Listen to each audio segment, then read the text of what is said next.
So ఇప్పటిదాకా మనం test planning phase ఎలా ఉంటుందో చూసాము, టెస్ట్ డిజైన్ ఫేజ్ ఎలా ఉంటుందో చూసాము. ఇప్పుడు నెక్స్ట్ ఫేజ్ వచ్చేసరికి ప్లానింగ్ చూసాము, అనాలిసిస్ చూసాము మనం, రైట్? సో నెక్స్ట్ ఫేజ్ వచ్చేసరికి test design phase. So manual testing లో అన్నిటికంటే చాలా చాలా చాలా చాలా ఇంపార్టెంట్ ఫేజ్ ఈ డిజైన్ ఫేజ్ అండి వంశీ గారు. ఓకే, ఈ డిజైన్ ఫేజ్ లోనే మీరు ఏం చేసినా జరుగుతుంది. ఇక్కడ మీకు ఏం కావాలన్నా ఇక్కడే చేయాలి.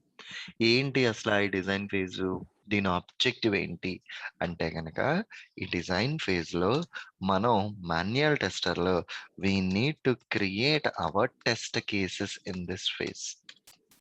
ఓకేనా? మీరు మీ యొక్క టెస్ట్ కేసెస్ ని క్రియేట్ చేస్తారు. టెస్ట్ కేసెస్ అంటే ఏంటి? What to test and how to test in an application, we call it as a test case మాట. ఇంతకు ముంగట ఏం చేసేవారు అంటే, టెస్ట్ డిజైన్ ఫేజ్ లో టెస్ట్ సినారియోస్, టెస్ట్ కేసెస్ రెండింటిని తయారు చేసేవారు. ఈ మధ్యకాలంలో అజైల్ మెథడాలజీ ప్రతి ఒక్కళ్ళు యూస్ చేయడంతో సినారియోస్ పక్కన పెట్టేసి డిజైన్ ఫేజ్కి వెళ్ళిందా, నువ్వు డైరెక్ట్ నీ టెస్ట్ కేసెస్ క్రియేట్ చేసావా లేదా అన్నది మాత్రమే చెక్ చేస్తున్నారండి. ఓకే, డిజైన్ ఫేజ్ లోకి వెళ్ళేసరికి మీరు జస్ట్ చేయాల్సిందల్లా టెస్ట్ కేసులు మాత్రమే క్రియేట్ చేయాలి. టెస్ట్ కేస్ అంటే దేన్ని టెస్ట్ చేయాలి, ఎలా టెస్ట్ చేయాలి అన్నది మాత్రమే we're going to verify as part of this particular thing.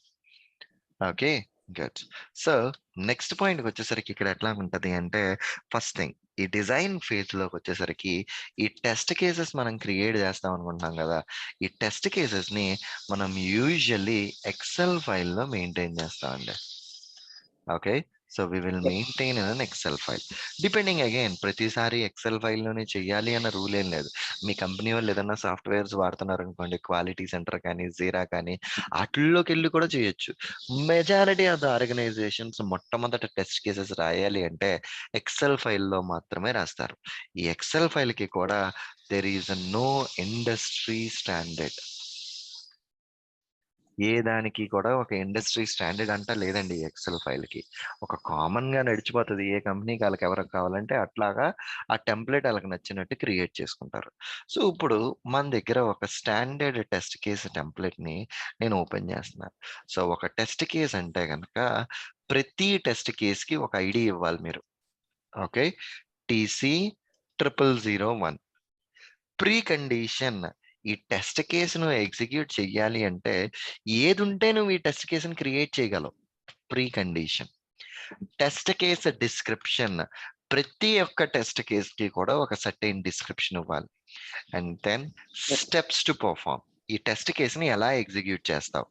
And expected result, మీ రిక్వైర్మెంట్ నుంచే కదా మీకు ఎక్స్పెక్టెడ్ రిజల్ట్ వచ్చేది. Expected result, a combination of all these things we can also call it as a test case. Test case id, precondition, test case description, steps, expected result, ఇట్లన్నిటిని కలిపితే కూడా we call it as a test case అండి. Okay, so pre condition మనకి తెలుసు. Description, ఏం చెయ్యబోతున్నాం మనం ఆ particular test కేసులో. Steps, ఎలా చెయ్యాలి, 1 by 1, point by point. Expected result, ఇలా చేస్తే నాకు ఏమొస్తుంది, ఇవన్నీ ఇందులో పెట్టాలి. ఇలా ఇంత డీటెయిల్గా స్టెప్స్తో సహా రాయాల్సిన అవసరం ఏముంటుంది అంటే, మీరు మీ ప్రాజెక్టుల్లో పనిచేసేటప్పుడు మీ ప్రాజెక్ట్ వాళ్ళకి, మీరు వెళ్ళిపోయిన తర్వాత వేరే వాళ్ళు ఎవరు వచ్చినా సరే కొత్తగా వచ్చిన వాళ్ళకి మీరు రాసే టెస్ట్ కేస్ అన్నది ఎప్పుడూ కూడా ఒక రోడ్ మ్యాప్ లో ఉండాలి. జస్ట్ ఇంకా వాళ్ళు చూసారా, వాళ్ళకి ఈజీగా అర్థమైపోవాలి, వాళ్ళు డైరెక్ట్లీ ఎగ్జిక్యూట్ చేసేసే రేంజ్ లో మనం టెస్ట్ కేసెస్ అంత నీట్ గా అంత సింపుల్ గా మెయింటైన్ చేయాల్సి వస్తుందండి. ఓకేనా? సో ఇప్పుడు ఫస్ట్ మనం టెస్ట్ కేస్ దేనికి రాద్దాం అంటే, అలా టెస్ట్ కేస్ అంటే ఇక్కడ మీరు డెఫినేషన్ చూస్తే దేన్ని టెస్ట్ చేయాలి, ఎలా టెస్ట్ చేయాలి అన్నది. ఓకేనా? సో ఇప్పుడు మీకు జస్ట్ ఒక చిన్న పాయింట్ ఏంటి అంటే, మన ఈ టెస్ట్ కేసెస్ రాసేటప్పుడు ఈ బ్లాక్ బాక్స్ టెస్టింగ్ టెక్నిక్స్ ఏమేమైతే మనం చూసామో ఆ టెక్నిక్స్ ని మనం మైండ్ లో పెట్టుకుని then you need to write down the test cases.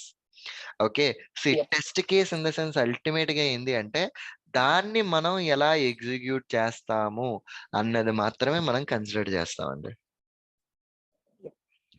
Got it? So ఇప్పుడు ఈ టెస్ట్ కేసెస్ రాయడానికి రైట్, నేను మీకు ఒక టాస్క్ ఏంది అంటే కనుక, write test cases for Gmail login functionality. ఈ జీమెయిల్ లాగిన్ ఫంక్షనాలిటీ ఏదైతే ఉన్నదో దానికి మాత్రమే నువ్వు టెస్ట్ కేసెస్ రాయు అంటున్నానండి. Write test cases for your Gmail login functionality. So దీనికోసం మనం ఇక్కడ ఏం చేయాలి? జీమెయిల్ లాగిన్ ఫంక్షనాలిటీకి test case 0001. Okay, so that's fine. 0001 precondition. నువ్వు జీమెయిల్ ని టెస్ట్ చేయాలి అంటే నీకేం ఉండాలండి? First of all Gmail account ఉండాలి and user should be on Gmail login screen. అంతే కదా, ఈ రెండు ఉంటే నువ్వు జీమెయిల్ ని నువ్వు టెస్ట్ చేసేయగలవు. టెస్ట్ కేస్ డిస్క్రిప్షన్ ఏం చెప్పాలి? Login functionality. మీకు గుర్తుంటే కనుక బులియన్ కాంబినేషన్ లో డెసిషన్ టేబుల్ అనాలిసిస్ మనం ఒకటి చెప్పుకుందామండి. గుర్తుందా మీకు? లాగిన్ ఎక్కడైతే ఉంటుందో వ్యాలిడ్ క్రెడెన్షియల్స్ ఇచ్చి ఒకటి, ఇన్వాలిడ్ క్రెడెన్షియల్స్ ఇచ్చి ఒకటి మనం ట్రై చేస్తామండి అని చెప్పేసి అన్నాను. గుర్తుందా మీకు? So verify Gmail login with valid credentials. Open the browser, open the app. Third, enter URL. Fourth, enter username. 5, enter password. 6, click on a login button. 7, observe the page. If this is saying that ఈ requirement మీ test case ఏం చెప్తుంది అంటే valid details enter చెయ్యు అంటుందండి. మీరు valid details enter చేస్తే మీ యొక్క expected behaviour ఏంటండి? యూజర్ నేమ్ పాస్వర్డ్ జీమెయిల్ లో మీరు వ్యాలిడ్ ఇచ్చి లాగిన్ బటన్ కొడితే మీకు ఏం రావాలి?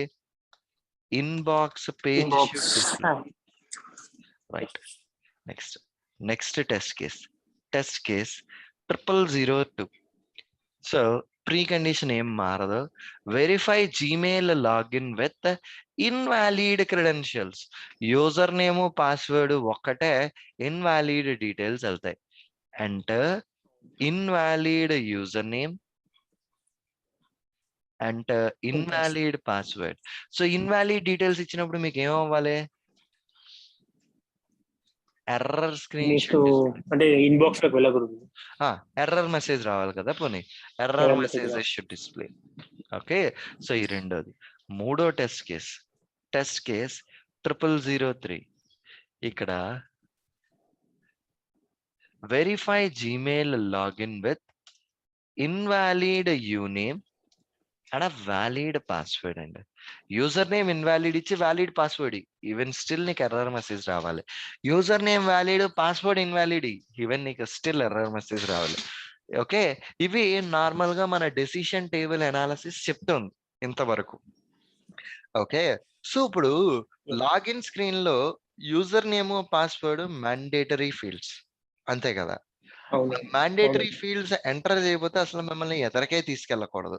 సో అసలు వాల్యూయే ఎంటర్ చేయకుండా నెక్స్ట్ బటన్ కొడితే పని చేస్తుందా, పని చేయట్లేదా, ఎర్రర్ మెసేజ్ వస్తున్నాయా లేదా అన్నది ఇంకొక టెస్ట్ కేసు రాస్తాం. గాట్ ఇట్ అండి? అర్థమైందా? ఏమన్నా డౌట్? సో ఏం లేదండి, అల్టిమేట్ పాయింట్ ఏంటి అంటే ఇప్పుడు user name password mandatory fields కి వాల్యూ ఇవ్వకుండా మీరు ఎంటర్ చేస్తే, అసలు ఏమి ఇవ్వలేదు మీరు అక్కడ యూజర్ నేమ్ కి పాస్వర్డ్ కి, లాగిన్ బటన్ కొడితే మీకు ఏమవ్వాలి? ఎర్రర్ మెసేజ్ రావాలి కదా. అది కూడా ఒక కైండ్ ఆఫ్ టెస్ట్ కేసే కదా. That we need to write down as part of this test case. Okay, and user name password only alphabet numeric తీసుకుంటది. మీరు స్పెషల్ క్యారెక్టర్లు ఇస్తే అది ఎలా బిహేవ్ చేస్తుంది అన్నది ఇంకొక టెస్ట్ కేసు. ఓకే, ఇట్లా మనం వాటిని డిఫైన్ చేసుకుంటా ఉండాలి టెస్ట్ కేసెస్ ని. ఇది బేసిక్ టెస్ట్ కేసు రాయడం ఫర్ జీమెయిల్ లాగిన్ ఫంక్షనాలిటీ. ఇది మీకు అర్థమైందా? ఏమైనా క్వశ్చన్స్ ఉన్నాయా వంశీ? ఇప్పుడు మీకు ఇచ్చే ఇంకొక అసైన్మెంట్ ఏంటి అంటే 2.1 రిక్వైర్మెంట్ ను ఓపెన్ చేసి ఆ 2.1 రిక్వైర్మెంట్ కి టెస్ట్ కేసెస్ రాయడానికి ట్రై చేయండి. Okay, just right down the test cases for 2.1.